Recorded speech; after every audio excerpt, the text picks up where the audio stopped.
தமிழகம் முழுவதுமே கள்ளச்சாராயம் மாறாக ஓடிக்கொண்டிருக்கிறது என தமிழக பாஜக தலைவர் அண்ணாமலை குற்றம் சாட்டியுள்ளார்.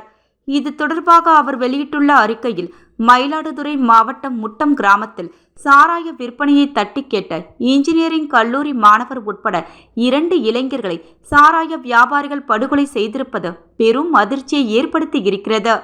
அவர்கள் குடும்பத்தினருக்கு ஆழ்ந்த இரங்கலை தெரிவித்துக் கொள்கின்றேன். தமிழகம் முழுவதுமே கள்ளச்சாராயம் மாறாக ஓடிக்கொண்டிருக்கிறது.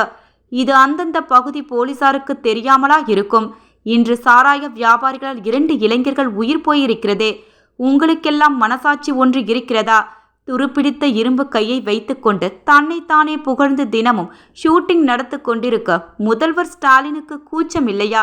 சட்ட ஒழுங்கை காப்பாற்ற முடியவில்லை என்றால் தமிழ் சினிமாவில் முழுநேர துணை நடிகராக செல்ல வேண்டியதுதானே?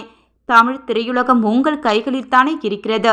தமிழகம் தற்போது 2006ஆம் ஆண்டு முதல் 2011ஆம் ஆண்டு வரை திமுகவின் இருண்ட ஆட்சி காலத்தை விட மிக மோசமான நிலைக்கு சென்று கொண்டிருக்கிறது. உங்கள் கைலாகத்தனத்தால்தான் அமைதியான பொதுமக்களை மிக மிக மோசமான எதிர்விளைவுகளுக்கு தூண்டி கொண்டிருக்கிறீர்கள் என்பதை முதல்வர் ஸ்டாலின் உணர வேண்டும். இவ்வாறு அண்ணாமலை கூறியுள்ளார்.